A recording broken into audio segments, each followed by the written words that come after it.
As we wait for other people to join us, please feel free to introduce yourself in the chat so we can get to know who is with us, where you're from, maybe the organizations that you represent. There's an opportunity to network.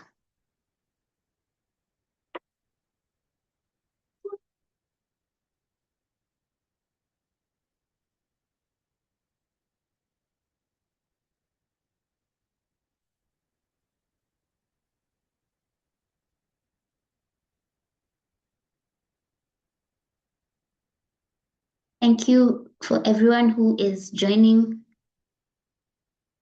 Uh, we are honored. Please feel free to use this opportunity to introduce yourself in the chat as we wait for other participants to join us. Can give it about 5 minutes before we kick it off.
Hello, everyone. Good afternoon, good morning, good midday from where you're joining us from.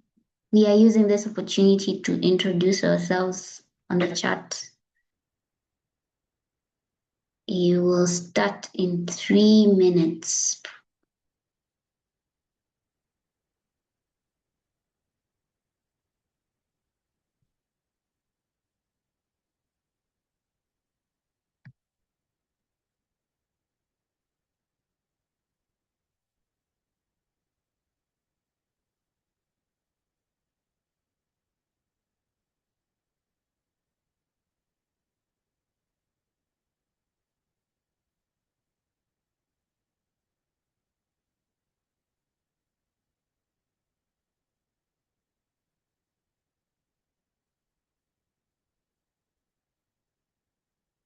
Please feel free to introduce yourself in the chat. Good to see you, Sam. Good to see you, Anita.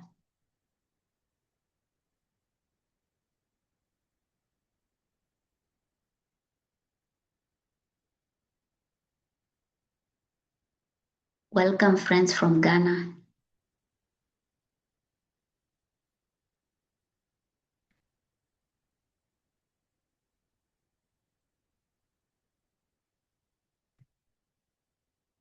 Thank you all for joining us. We are using the chat to introduce ourselves.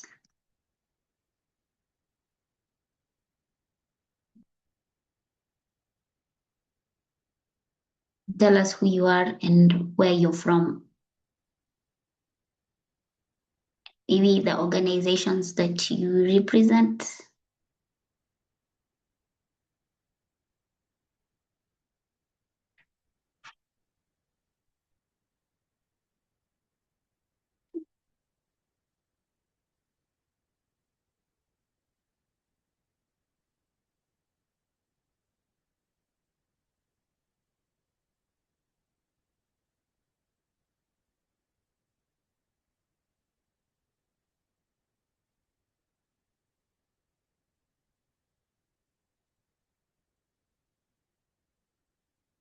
Thank you, Laura.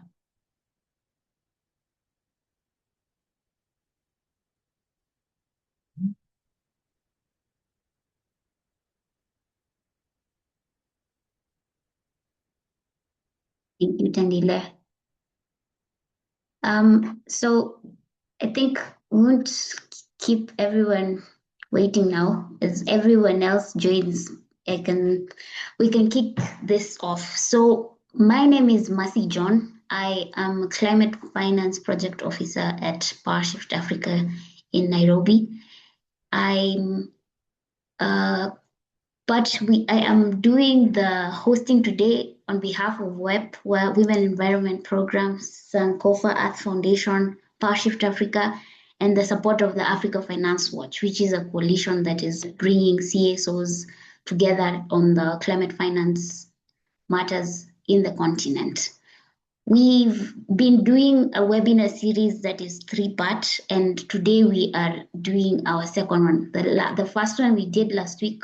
For those who joined us, we had powerful discussions around debt and the history of finance and sovereignty for the continent. If you're interested to look at what we discussed, then we do have a video link we will share for those who would be interested to look at it again. So the webinar series is about the implications of global financing on the lives of women in local communities, debt, climate finance, and gender justice. This this parts series is on financing a just transition and strengthening accountability. So the topic will essentially be focusing on financing just transition and strengthening accountability. MDBs and global financial institutions are increasingly financing climate development projects under the just transition agenda. However, these financing flows are often structured as loans, blended finance instruments that can deepen debt burdens in developing countries. While these investments are intended to support low carbon development and resilience, concerns remain about who benefits and who bears the risks and how accountable these processes are to the affected communities. In many cases, projects are implemented without meaningful participation of local communities, leading to environmental, social, and livelihood disruptions. Women are affected due to structural inequalities, of course, in access to resources and decision making, yet they remain central to community resilience and climate adaptation. This session will therefore explore just transition, financing trends, accountability gaps, and tools for strengthening transparency and advocacy with a focus for centering women experiences and community realities. We're going to be joined by three amazing women to take us through this session. Our first session will be an expert presentation. We're going to be led through this powerful discussion by none other than our Nana Mariam Yusuf from Women Environment Program in Ghana. So I'm going to introduce her just briefly. Nana is a climate finance, gender policy strategist, and community development expert, advancing inclusive and sustainable development across Africa. She serves as Ghana Country Director for Women Environment Program, providing strategic leadership and climate resilience under equality and community-based environmental leadership. She has 6 years of experience across climate finance, adaptation policy, and just transition. She has led and contributed to initiatives impacting over 600 plus women and youth and vulnerable groups. Nana is recognized for advancing bottom-up policy approaches and that translate global climate commitments to locally driven solutions. And I think we also need to add that you're a climate reality leader and you've done so much on that side of the. So you're a global climate leader. It's an honor to learn from you. Looking forward to see what you have in store for us. So you have the flow. Thank you so much, Mercy. Thank you so much for that wonderful introduction. Good afternoon, everyone. My name is Nana Mariam Yusuf, as Mercy introduced me correctly. I'm going to be presenting on financing just transition and strengthening accountability. So first, I would share my screen. Please let me know if is if the presentation is visible, Mercy.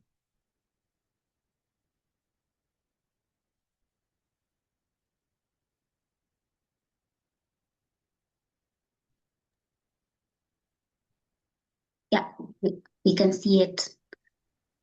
Great, great. Thank you very much. Thank you all. So today our agenda is to look at how our finance or what are the financing mechanisms when we talk about just transition, right? So to start with, um, I'll, I have a technical issue. Yeah, great. We're going to look at what just transition is, first of all. What are the finance modules or mechanisms involved when we talk about just transition? We will look at some community case study. Why does just transition matter to us as Africans? What are some of the accountability frameworks available for us to use? And some strategies communities can adopt to ensure accountability. To start with, what is just transition? Basically, it means that we need to move from a carbon we need to move from a fossil fuel based economy to a low carbon economy in a way that is fair, inclusive, right based, gender responsive, and community centered. This is an approach to development and climate resilience that ensures the shift towards renewable energy from fossil fuels and a shift towards sustainable economy that does not come to an expense at an expense of community people, workers, women, vulnerable populations, and people with disabilities. So a just transition must protect the rights of workers and livelihoods, prevent displacement of communities, respect indigenous and local knowledge systems, and guarantees a meaningful participation of women, marginalized groups, persons with disabilities, vulnerable communities, etc., in every decision making processes in the development cycle. So when we talk about just transition, we need to have three questions or four questions in mind. The first question is, who is this transition for? Or transition for whom? Who decides? Who pays? Who profits? These are these are critical questions we need to ask ourselves when we are looking at just transition or when we are transitioning from fossil fuel to renewable energy based economy. So we need to know that a transition that is focused only on technology and investment without justice and participation of community people risks producing the same inequalities we are facing in our in our social structures, most especially environmental inequalities that creates crisis within our communities. And so now we are going into how financing is done for just transition, right? So overall, climate finance is the key component that is used to enhance the just transition for developing countries, most especially. Developed countries have committed to mobilize 1.3 trillion annually by 2035 to support climate action and sustainable development in developing countries in the global south.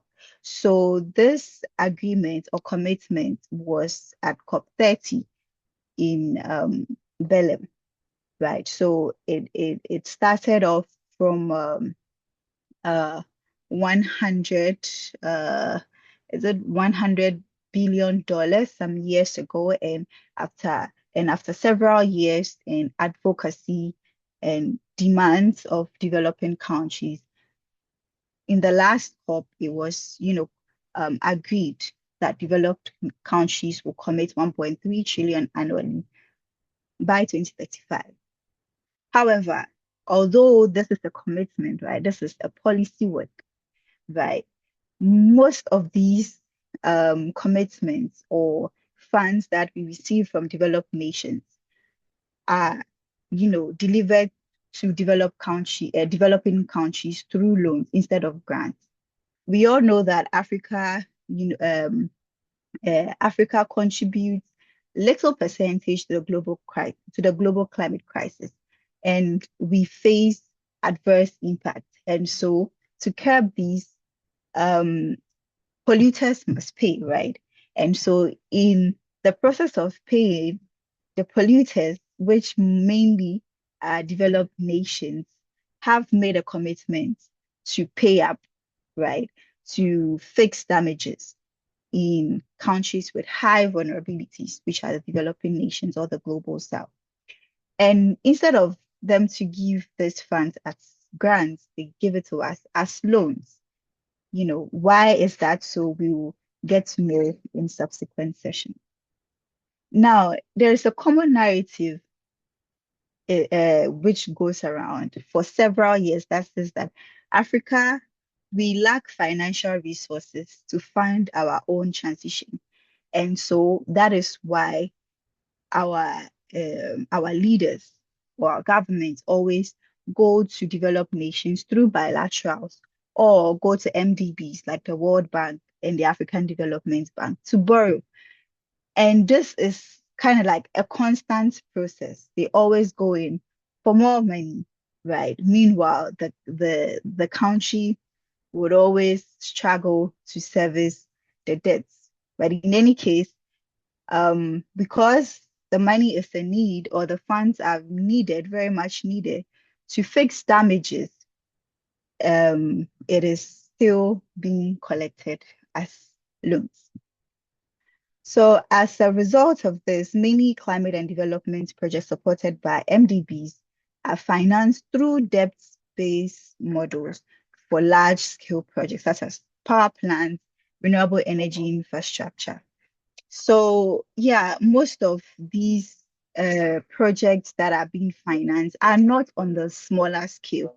They are very huge projects that moves a whole community or shapes a whole community, either positively or negatively, depending on how the project is done.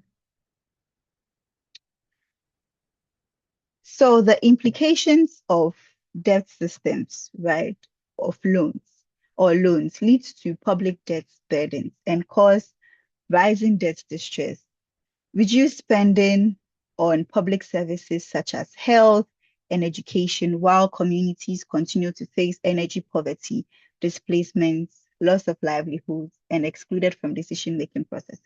So as I explained earlier, right, our government or the African or developing nations go in for more debt, right, to go in for more loans, right, in the quest of using the funds for developmental projects. Ideally, this money is supposed to be used in public services such as the construction of good roads, for school investments, health, etc., etc. But you would see uh, these countries using the same funds to, restore climate shocks in communities that have that are vulnerable to climate disasters whenever a disaster happens. So the loans are never enough. And as such, it always keeps a debt burden in the country on um on the counties here, or the leaders or the governments involved. Throughout this process, women, vulnerable groups, people living with disabilities are those that feel the effects the most, right? Um, we all know that women are caretakers of the home. And so when there is a climate shock in the agriculture sector, for example, it brings about food insecurity. When there's food insecurity, that means there are no jobs for the women farmers or for the young farmers or the farmers in the local communities. So then it brings about economic insecurities. In some areas where there their lands or their environments are destroyed for mining of mineral resources, for example, these women are often forced to work in these mining sectors as laborers, right? Together with the men. And we all know that women are employed in these sectors mainly because this is cheap labor. They are not being paid well, and they get abused physically, sexually, mentally, and all other ways that they get abused. So you see that there is an increase in unpaid care work. There are issues with our food security, and there is no stability in the economic livelihood of the people. So aside the loans, we're also going to look at some other finance mechanisms that are being proposed, from international arrangements or agreement. First off, we have what we call blended finance. So for blended finance, it is basically the combination of public funds and private funds, right? So the government and the private sectors come together to partner to provide funding for development projects in communities. Now, this blended finance, it's a mechanism to reduce losses but increase profits. So then the agreement is that the the the the risk management or the losses should be on the public side. It is usually on the public agency side, and then the profit is handled by the private agency.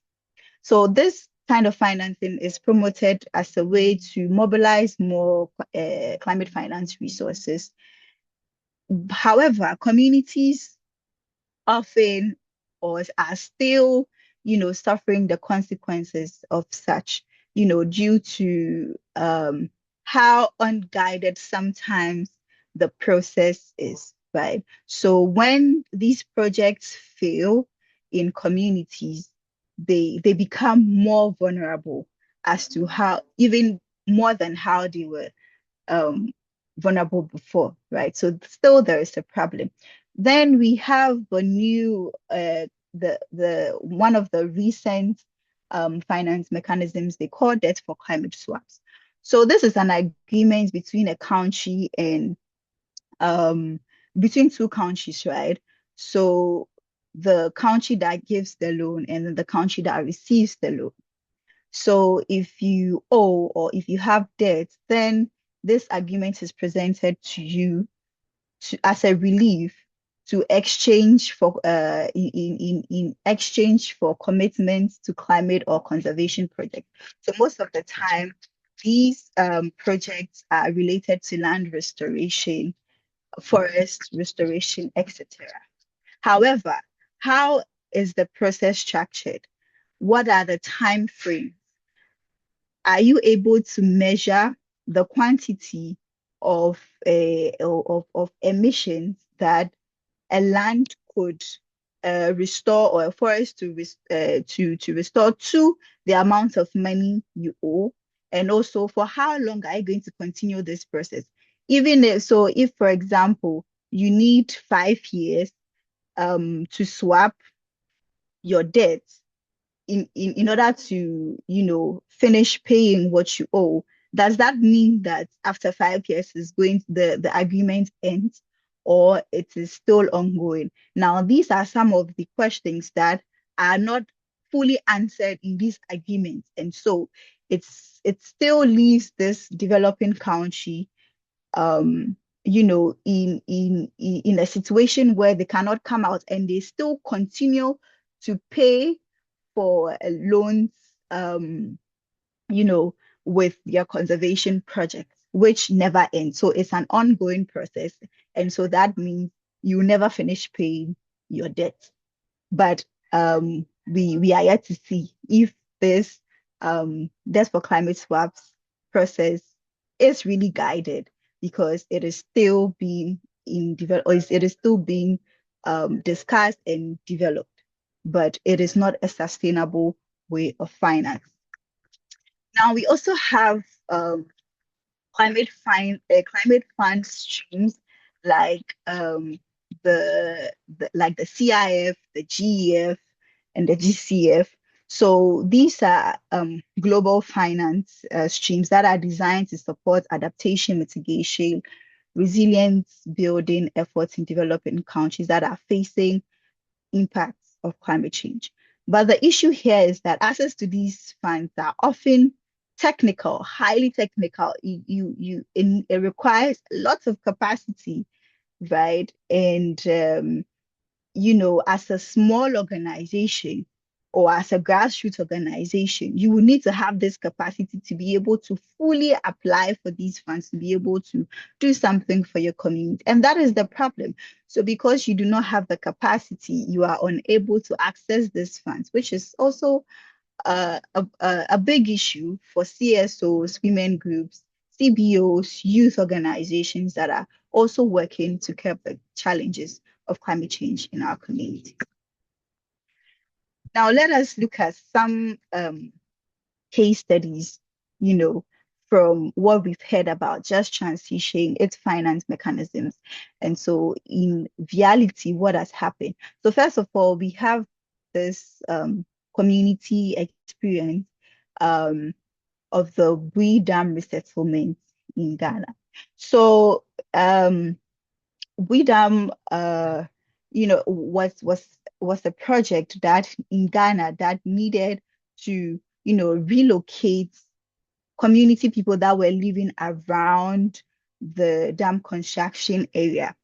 However, because you know, accountability wasn't really measured properly, it ended up displacing local communities, and it disrupted their livelihoods. And these communities were farmers and fishermen, because they were living close to the coastal areas, right? So again, due to poor accountability, community people were displaced.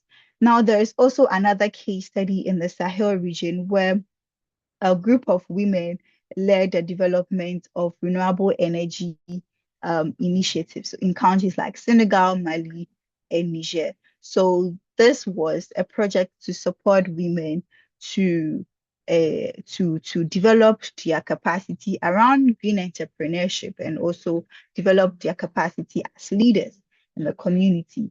So through this process, they were able to generate some income, and they ended up developing solar panels and some other solar energy projects to use themselves and also to sell to other people. So that way, they found themselves doing, a sustainable business, which at the same time was developing their economic livelihoods.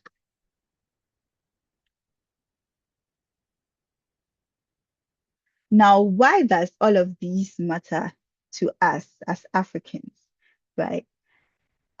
We need to acknowledge the fact that Africa, we are at a critical position, or if we can call it a crossroad, between development, industrialization, and just transition. We all know the process for a country to be able to, harness its resources and develop very well. Um, Looking at our history as a globe, countries rely on a fossil fuel-backed economy to fully develop. Now we find ourselves in um in a position where now we do not only need to develop, but we need to make sure that we develop based on a just transition process, right? And also we do not need to stick or still stay with the fossil fuel backed economy, but rather move or shift towards clean energy. And this is where Africa we find ourselves. We are still in the process of, industrialization, because we cannot continue to export our raw materials without processing them. Hence, we need factories, right? And this requires um, an industrialization phase, right? So then the question is, what do we do? Because we cannot industrialize based on the fossil fuel economy or back economy, but rather a clean energy. We cannot also attest the fact that where we are is very critical. However, we Africans we contribute least to the climate crisis, because we are yet to even get to our industrialization stage. So you can imagine how much emissions we have caused. It's very little, but we still face climate shocks, and these are very severe climate shocks, right? We do not at some to some extent, the funds that are meant for public services are then used to, fix damages that are caused by, climate disasters and development inequalities. So what we need to do is that we need to ensure ownership, leadership, and we need to be our own agency, right? In the climate and energy initiatives, which are very essential for just transition. We should not be influenced by external factors, for example, geopolitics. To some extent, if there is a global shock, Africa should be able to stand in its own position, right? And stand based on its needs to make meaningful decisions at the higher level to ensure that we have a just transition. Rather than doubling down on fossil fuel dependency, Africa's rise to development can be better advanced through renewable and community-centered energy system. So as I explained earlier, we do not need to go through the traditional fossil fuel industrialization stage, right, to reach our development peak. Rather, we can um, establish or create pathways, that is, community centered, meets the needs of the people through clean energy systems. Again, a just transition for Africa must place gender equality, social justice, and equity at the center of policy, financing, and implementation. Women, youth, workers, indigenous people, and frontline communities must have meaningful participation and decision-making power in shaping Africa's transition future. Um, the ultimate goal for the international and national policies is to have or establish development projects in communities that help the people. That is the ultimate goal. And so, where if the main aim is to ensure that you build resilience in communities, then there is a need to ensure that right from the designing stage, communities, women, young people must be involved right from um, the from the designing stage, because this is very important, because they are the ones that are living in the communities. They know what they see every day. Implementers come from different communities. And so they cannot use their realities to create projects to shape the realities of the community people. You need to use the actual realities on the ground. Otherwise, it's not going to work, right? And this is what we must do as African. That is why the just transition process is very, very important for us. We should not reproduce extractive systems where resources leave the continents behind while communities still remain improvised, right? So resources, when they leave the continent, that is exporting raw materials, right? You know, for a very, very long time, that has been the that has been the path for us in our industrial sector, right? Even in the natural resources on in our mineral sectors, that once these um, these resources are gotten from the earth, all what we do, especially in the case for Ghana, is to just polish the materials, wash them well, and export them in their raw state, right? So here we and again, before I even move to my next, in due process, we explained how women work in these sectors for cheap labor, and the system is very extractive because it leaves the environment degraded, it leaves uh, the people and laborers in a very vulnerable state. So then, if we are looking at, developing our country on a just transition basis, we should really take um, um, notes of not reproducing the same extractive system, right? So the ultimate goal must be a transition that builds resilient economies, protects livelihoods, creates dignified jobs, and delivers developments that benefit Africa people first and not profit. So then again, a transition cannot be considered just if communities are left behind, while financial institutions and corporations continue to profit.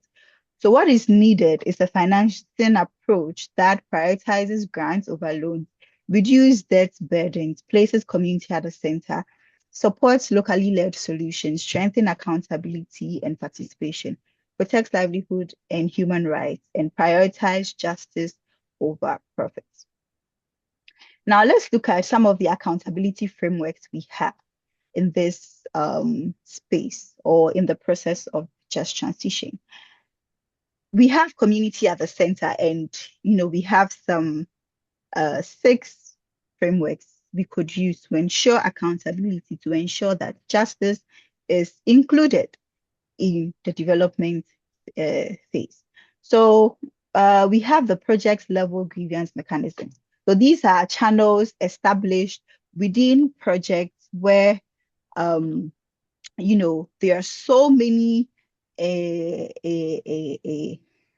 negative impacts, right? So through this, the communities can raise complaints about environment, social, or human rights impacts. And these mechanisms are often the first points of engagement, but may lack independence and enforcement of power. So usually you could use the project level grievance mechanisms to whoever is in charge of the project. It could be the government, yes, most especially it is through the government. Now we have litigation, right? So this is where a community would use legal system and the courts to challenge harmful projects, to demand compensation or enforce rights protection of the people in the community. And this can create accountability and legal precedents, but it is often expensive, lengthy, and not accessible for many for many people in communities, and even for many local communities, because of how bureaucratic sometimes it could be. We also have the community and media advocacy, which most of us usually use to ensure accountability. So over here, we use storytelling, campaign, protest, research, and media engagement to amplify community voices and expose injustice, right? Um, so this is what we usually do use as CSOs to draw attention of implementers to make sure they do the right thing. And this is where pressure from the public can influence investors to make the rightful decision, and also institutions, especially when we come together collectively and ensure and push one voice. We also have the OECD National Contact Point. So OECD is simply Organization for Economic Cooperation and Development. So these are platforms with OECD guidelines where communities can raise complaints against multinational corporation for irresponsible business conduct. And they can support with mediation and international attention through recommendations, and are often non-binding. Now we have the accountability mechanisms. These are formal complaint systems that have been developed with multilateral development banks like the World Bank or the African Development Bank that investigate harmful projects or the harm caused through a project that has been financed by either of these MDB. So using this framework also, provide international visibility and pressure. But the processes are often slow and lengthy and also technical. So yeah, I made mention of some pros and cons about some of these mechanisms, right? But the mostly or highly used, easy, if I can say, accessible, that communities, civil society, women groups use are mostly community and media advocacy, also political and government advocacy. Some organizations with strengthened capacity can also go through the process of litigation. Yes. But as for independent accountability mechanisms, we have a few organizations, but they are like firms that support communities, right, to go through the accountability mechanism projects to process to report projects. And also at the project level, we have the project grievance mechanisms. So what are some of the strategies we can adopt as CSOs, women groups, young people? What we need to do is to build a strong grassroots coalition across, our network. So women groups, youth groups, labor union, and community organizations. We have successful stories through coalition building. Harmful projects were put to a halt, um, were seen, the mistakes were corrected through grassroots coalition by making their voice heard. Strengthen community awareness of rights, grievance systems, and accountability mechanisms. We also need to build our capacity and also create awareness, right? For example, the AIMs of the Multilateral Development Bank, you really need to know how the process works and how you can adopt that to, report harmful projects, or if you see that this project is not going as it's supposed to be and is creating problems in the community. So we also need to continue to build our capacity, right? Again, we need to build our capacity on how the grievance and redress systems are. We also need to collaborate and work together with journalists, most especially researchers and allies, to increase visibility and pressure. We all know how pressure can make institutions or investors do the needful, do the right, or go through the right processes, right? So we actually need to ensure a strong collaboration among our allies. We also need to continue monitoring projects, right? Until it is completed. It's a very lengthy process, but do not get discouraged. Just continue monitoring the project and ensure that as a group we can ensure that by the time the project is completed, no one is left behind or no one has been harmed. We also need to strengthen our advocacy. Yes, very, very, very, very important. Advocacy goes a long way, right, to shaping systems for change. We need to strengthen our advocacy and increase it for accountability systems that are accessible, independent, gender responsive, and community led. So to conclude, I would say that a just transition cannot be achieved through financing systems that deepen inequality, debt, and exclusion. Climate and development finance must move beyond profit-driven approaches to prioritize people, justice, and community well-being, while ensuring that women, grassroots communities, people living with disability, and vulnerable populations have real decision-making power in shaping transition policy and financing. Thank you very much. Thank you very much, Nana. That was a very intense session, and I'm sure people have learned a lot from what you have shared. Personally, it definitely resonates when you came about the financing part and how it's not enough and it's debt and it's not coming as grant. It's something that is really still on the table for discussions in most of the COPs, and we are hoping that we can move past that. So guys, join me in applauding Nana for her good work, and if there are any questions, please feel free to put them on the chat, or if you would like to just ask her, that'd also be welcome. Thank you.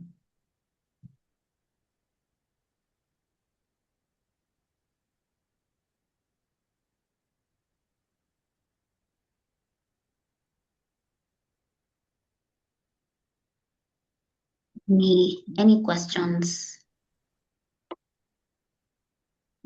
Yeah, you can go ahead. Safo. I hope I have said that name right. All right. Yes, that's the name, Sappho. Thank you very much for the opportunity. I see Mariam smiling with a lot of mirth because Mariam is a friend. But to begin with, Mariam, thank you so much for the information. That was top notch and very was a learning curve as well. But I'm seated here thinking about domestic resource mobilization, because it's very clear that for climate change, it's a global threat. Africa has not contributed much to the emissions, but is bearing the severe brunt of the impact of climate change. We've been on the road for a very long time advocating for grants, advocating for climate reparations, advocating that the West or the global North ought to pay for damage they've caused. It's moved from $100 billion to, I think, $1.3 trillion. And that was last year's during, I think, was it COP29 or so. But it seems that we are not seeing the light of day, even if the monies are coming. Truth about the matter is that target beneficiaries are not experiencing the benefit or the impact of the monies that have been released. So with that said, it's almost feeling as if we are the mercy of the West or the global North again to ensure that we are able to reduce our vulnerability, increase our adaptive capacity or even mitigation capacity, if we want to put it that way as well, and also make sure that our resilience is much more strengthened. So my thoughts are looking at exploring other pathways of ensuring that we are still able to fund our resilience. Should it always be on the side of hoping for grants, or what can we focus on as the things that we have, so that we are able to set some aside to reduce our vulnerability in a nutshell?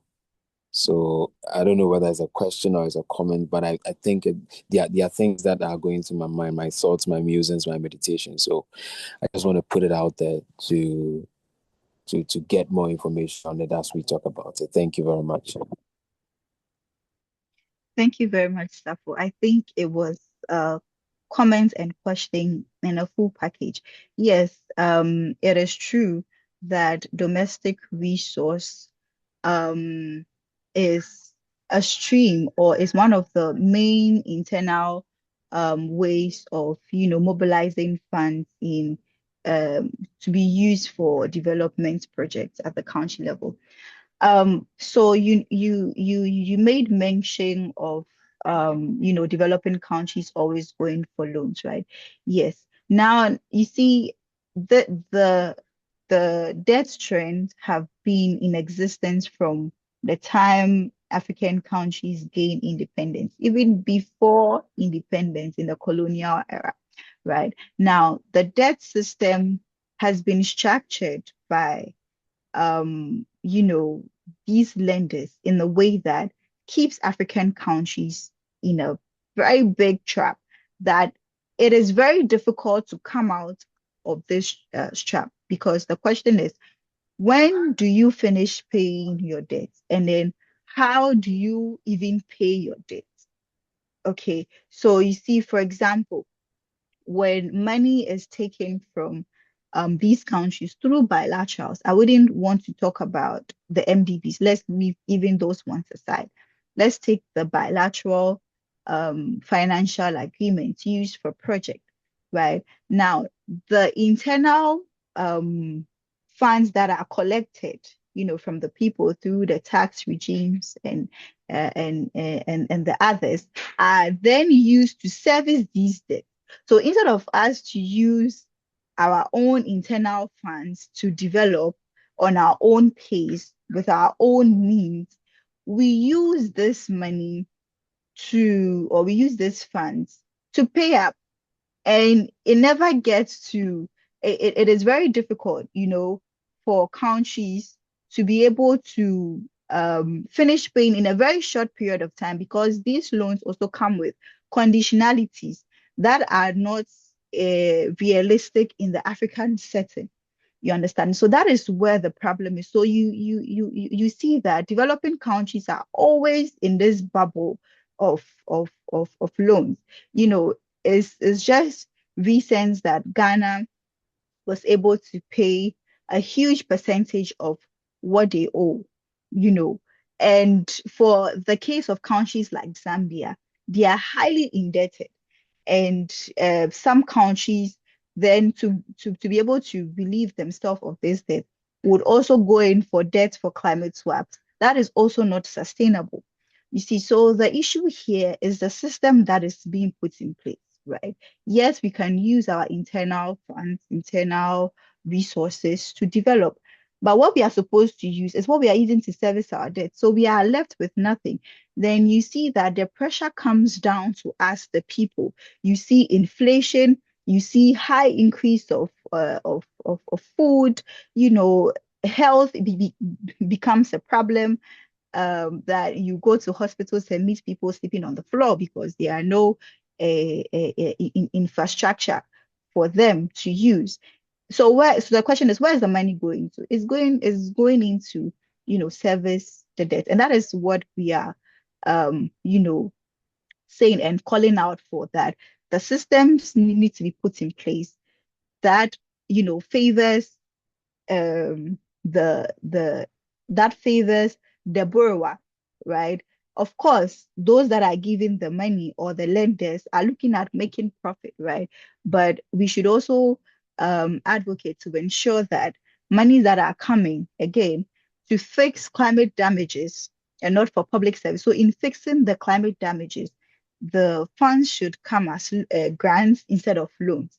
And if it's that way, then we can use our internal funds for our public services and our development projects. I hope I've been able to answer correct.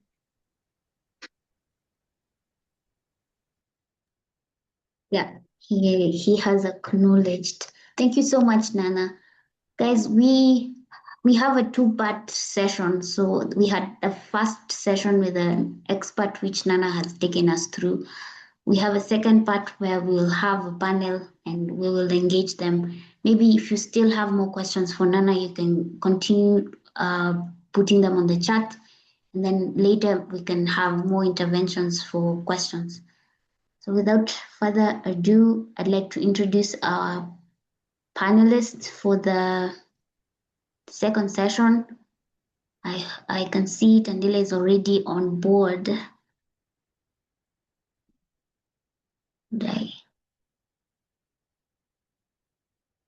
Yeah, everyone is here. So I'll just go through their profiles. Thank you so much for giving us the opportunity to do this.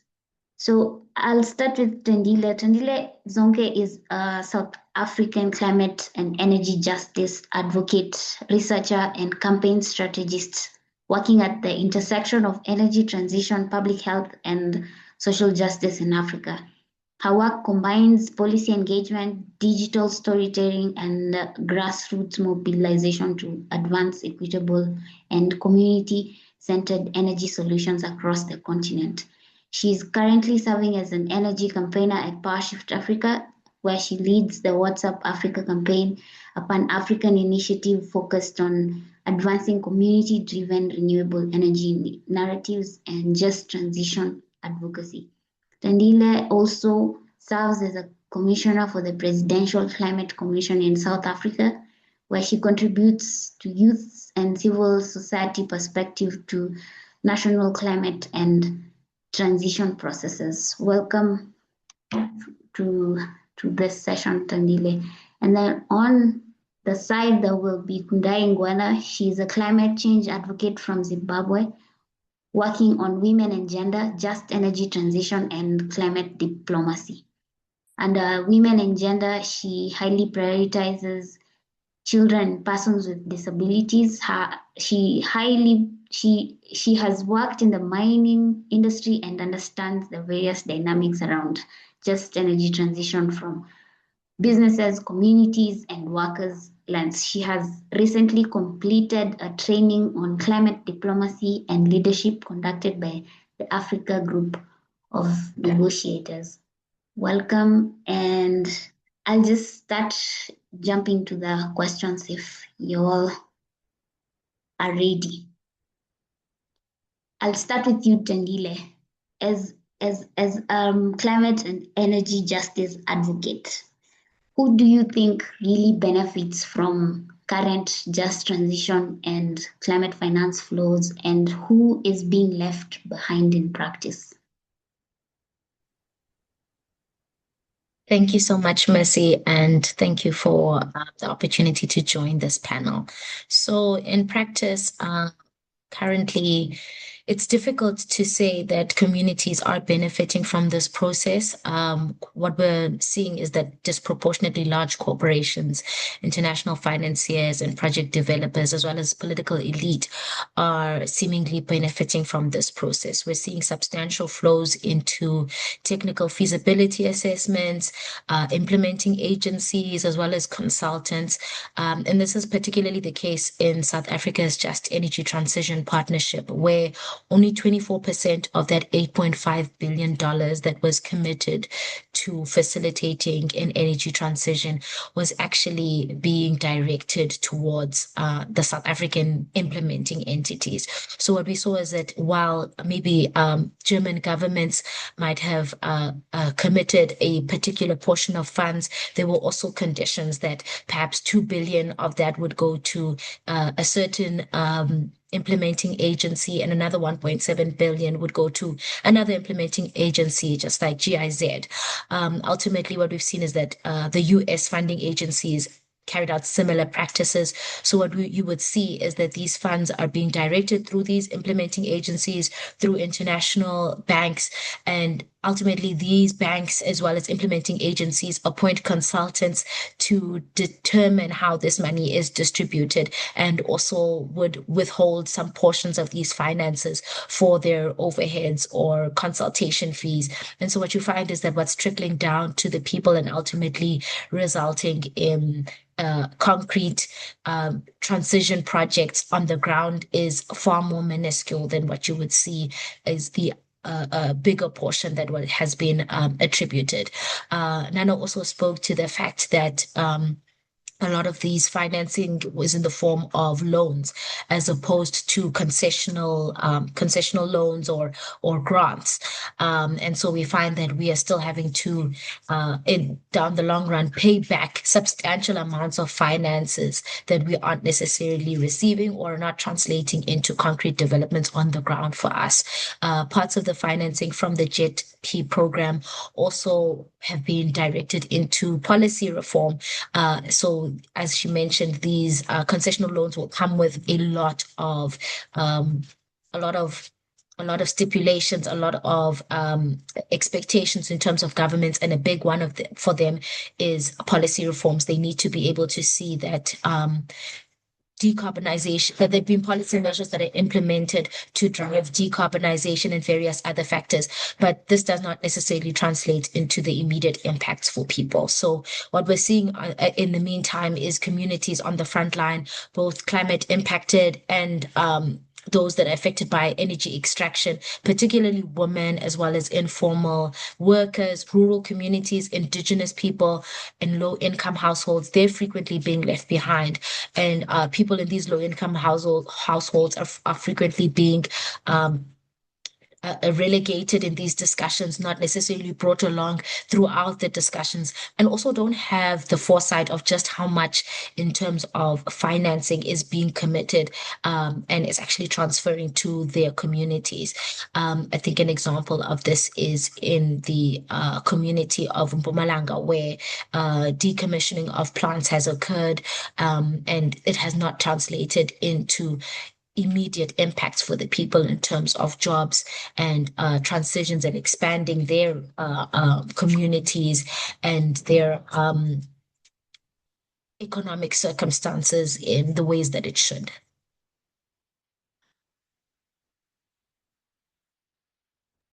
Thank you. Thank you very much. You have certainly did your math. You have a lot of data on that. So go to another question for Kundai now. Are you here? Are you with us still? I see you. Yes, I am here. Okay. So I'd like to ask you if from your experience, what are the most common accountability gaps in MDBs or donor financed projects on the ground?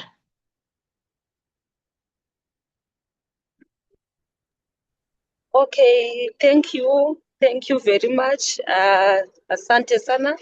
I hope you can hear me very well. Yeah, we can hear you. So, one of the, not one, but many of the accountability gaps actually starts from having the difference between what the grassroots communities are looking at and what the donor is presenting. For example, a donor can request for a project. In this case, you guys, you're in Kenya. So a project in Lamu County. People from Lamu County will not understand English. But if you use Kiswahili, they can better understand. So the aspect of communicating, how do we communicate the grant? How do we communicate the funding that is available? So that's one of the critical aspects. So at the end of the day, you find that somebody from Nairobi or Mombasa who apply something related to Lamu, but simply because they understand the English that has been used, but they don't have an understanding. So at the end of the day, we have a lot of middlemen in this in this space, which then develops challenges in terms of accountability, in terms of how the grant has been used. Because remember, people who are in the rural areas, they don't have the same access to the funding. So at the end of the day, you find that somebody from Nairobi or Mombasa who apply something related to Lamu, but simply because they understand the English that has been used, but they don't have an understanding. So at the end of the day, we have a lot of middlemen in this space, which then develops challenges in terms of accountability, in terms of how the grant has been used. Because remember, people who are in the rural areas, the kind of lifestyle they live, or their needs and wants in terms of costing is different from those from the urban to peri-urban areas. So at the end of the day, there is that aspect of the actual funding that is then channeled, in this case to Lamu, will not be the exact that has been applied for according to how the grant has been approved. So another issue is we are leaving out community leaders or we tend not to communicate in all honesty to community leaders when it comes to the financing or the funding that is available. We just do projects. So at the end of the day, in other words, if it's audit, we are self-audited. We don't have any third party that can come in to then say we received $20,002 or whatever it is, and this is what it has managed to do. So those are some of the challenges that are around. And with the development partners who are big partners, sometimes they work with with governments. So at the end of the day, no one really can then question them to say, where does the money go? For example, there are initiatives where one can be said to have won 10,000. They get the check, they get the photos or the pictures, but the 10,000 never comes to the community. So because they are development partners who are supporting big projects with the government, no one then can question them to then say, where did the money go? So those are some of the challenges around accountability between the grassroots and the financiers. Thank you. Thank you very much. So pegging on what she has just talked about, Tandile, what does meaningful accountability look like from a community perspective, and what changes are needed in institutions like the World Bank and the Africa Development Bank to achieve it? Thank you for that. I think one of the keys I think Nana spoke to in her presentation is transparency. We really need for these communities to be brought along with the conversation. And Kundai just spoke to it. A big factor of that is language. You cannot walk into these communities and expect them to immediately understand the complexity of conversations around climate change, climate mitigation. It's such a complex and dense subject matter. And so there needs to be appropriate measures taken to ensure that these communities are educated about what is happening, but also that they are really deconstructing what the financing of these projects and this transition looks like for these communities. So transparency begins with accessibility and ensuring that these are being communicated in languages that are understandable and in mediums that are accessible for people. We also need to understand that in perhaps some of these communities, you may be dealing with issues of literacy. So you need to ensure that you are communicating this in a medium that they understand, whether that's also in radio, not just in print text, but also ensuring that they are you're physically present in these communities, taking them through the subject matter. On top of that is ensuring that you're engaging with these organized groups, especially where the knowledge does exist, to be able to ensure that they are understanding fully what's happening and also able to relay this and within their communities. So yeah, these aspects are important before you can even get into the aspect of just transparency and showing them how this is going. And so also as communities in many African countries, we need to invest a lot more in civic education so that people are able to actually engage meaningfully with these processes, where reports are produced, where investment plans are distributed, that people feel that they're consulted in this process and that they're not just simply being communicated with thereafter. This is something that was present as well in the South African Just Energy Transition Partnership, where much of the funds had already been dispensed when the call for comments on the investment plan was released. So it could be a combination of factors, a lack of consultation. It could be the fact that these international partners were not necessarily committing new and additional finance, but rather that they had already made these commitments long before. So yeah, something that's also very important in this process is ensuring that we are restructuring the way in which multi-development banks look at the factors that are influencing their accountability measures, and they need to be looking more at people and their needs. Unfortunately, the way that things are structured in this current debt financing framework is that we're not necessarily looking at the immediate needs of the people and lives transformed by these projects per se. So I think there needs to be a lot more consideration of the impact on people and just making more conditions that focus on the immediate impact of people and how they are benefited. Thank you very much, Daniele, for that elaborate answer. I'll move to another question for Kundai. What tools you've worked with communities on the just energy transition businesses and we just how do these communities have tools to effectively monitor and challenge harmful or poorly designed projects?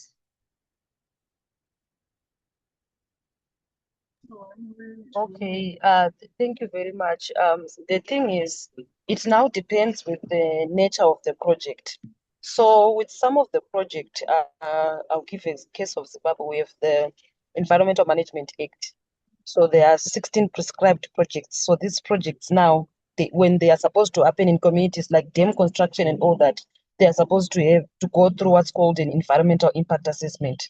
So for those projects that then go through the environmental impact assessment, it stands as a benefit because the community is involved, and the community can even go back to the environmental management agency to say, please review this. This is now happening.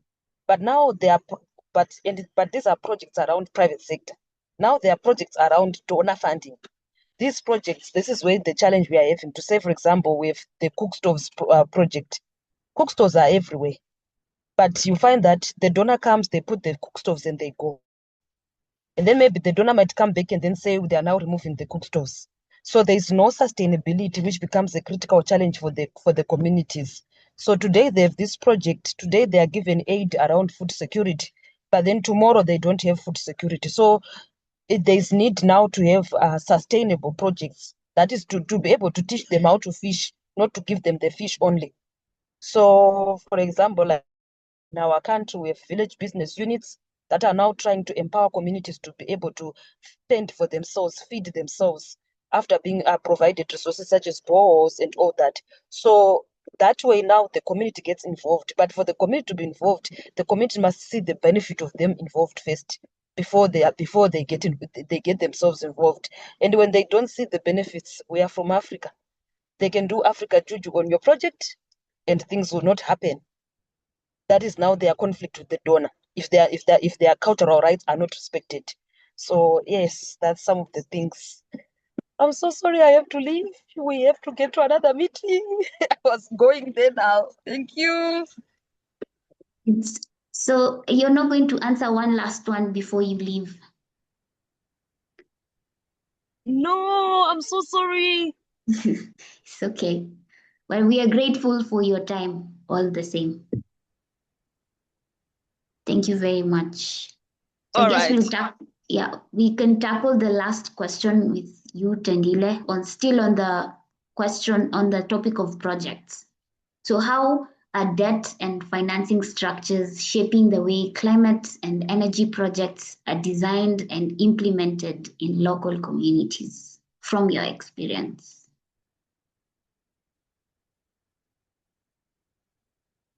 You're on mute.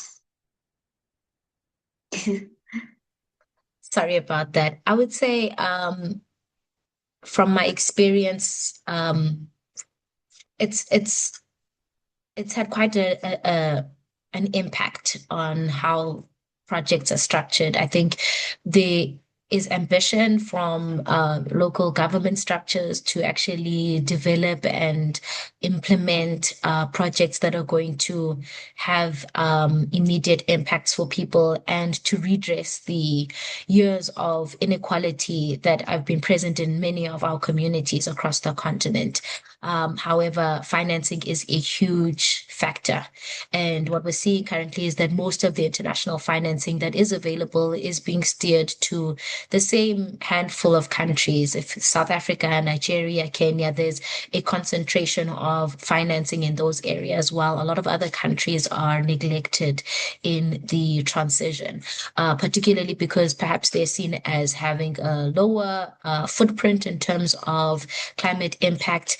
And so it's quite difficult for them to access these finances. What we're seeing even in those communities where the financing is structured, it's difficult for them to actually find the necessary funding and the grant financing to be able to steer these types of projects.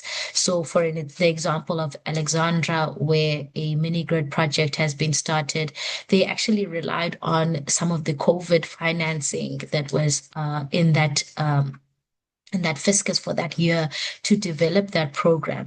So we're actually not necessarily seeing these programs being steered by solely climate financing, but we're seeing a lot of innovative ways in which governments are starting to utilize financing to be able to steer some of these projects. I believe Guka municipality is also one that has used quite innovative measures to drive their climate objectives. So a lot of African governments are having to be more creative in terms of their financing to ensure that they're actually able to drive this transition. Thank you very much, Tandile. Guys, this wraps up our question session. I'll open up the floor for anyone who has questions for either Nana or Tandile. Sorry that we had to lose Kundai.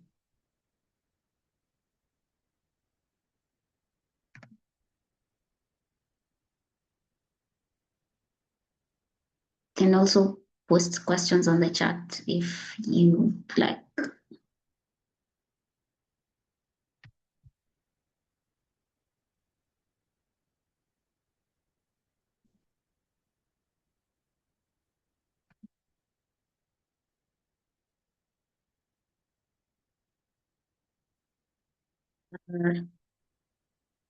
If there are no questions, then I'd give Tandile the floor to give a closing remarks for the session.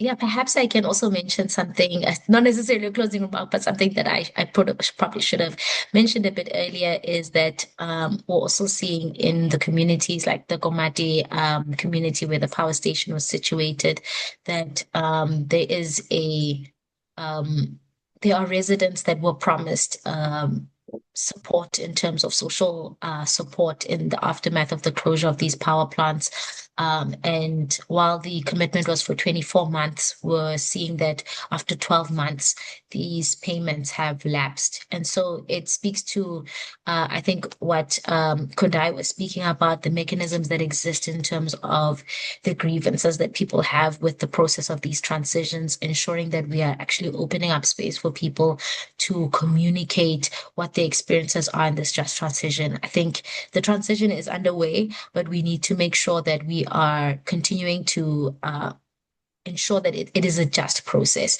And that's not something that, you don't just slap the term just on it. It's an iterative process. It is something that is needs concerted effort from all members of society every day. So that means as CSOs, we need to continue to be watchdogs and hold government accountable. But also we need to call these multilateral banks and institutional bodies to account if there are situations where they are unfairly and unduly benefiting from a situation where all these financial flows that are presumably being sent to Africa are just being redirected back to Europe and America. We really need to deconstruct this process and look at it and see if there's really value in it, especially when you're considering the fact that between 2022 and 2024, the World Bank released a report indicating that debt repayments to global South countries were in excess of what they were receiving in new and additional finance. So what we found was that this was a 50-year high in terms of the negative transfers, and these countries that were taking out loans were actually paying back $741 billion more than they were actually receiving.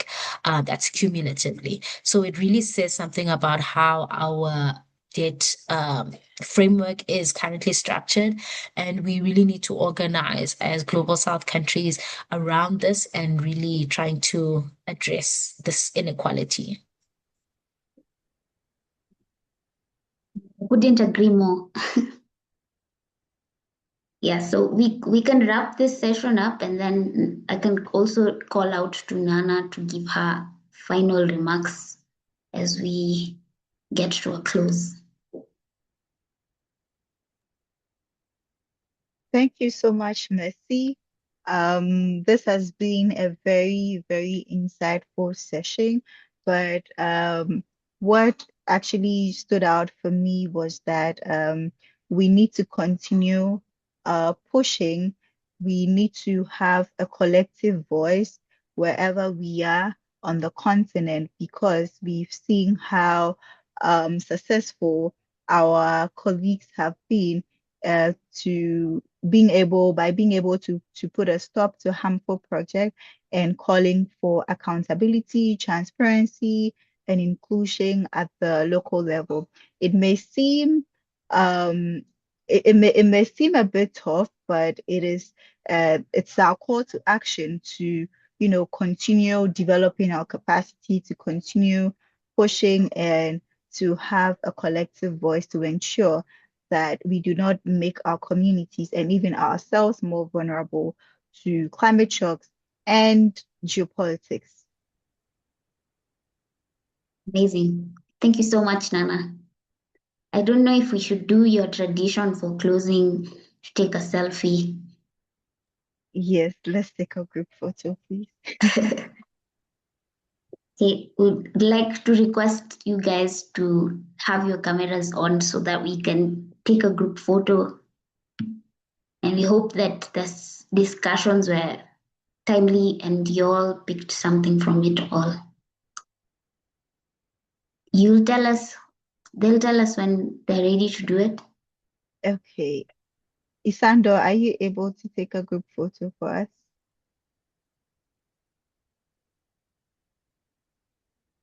I think Isando is not available. Okay, so quickly let's turn on our camera and put up a very big smile for the photo. So on my count, 3, 2, 1. Let me just give some few minutes for more cameras. Okay. All right. There we go. Okay, so on my count, 3, 2, 1.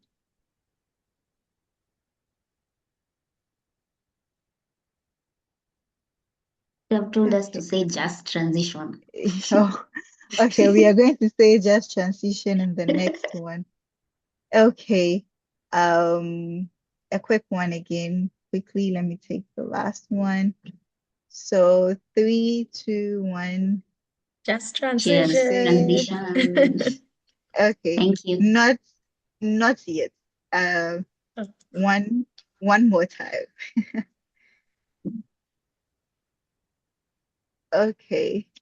3, 2, 1. Just transition. Oh. Thank you. Okay, You have it thank now, you. right? Yes. Thank you Thank very you. much. Thank you everyone for finding time to join us. We have our last webinar in the series set for next week. We are going to be doing advocacy ahead of the AFDB annuals. Please join us. We'll share the links, share with your friends. Hope to see you again. Thank you. Thank you. Thank you. Thank Thank you, you. everyone. Bye. Bye.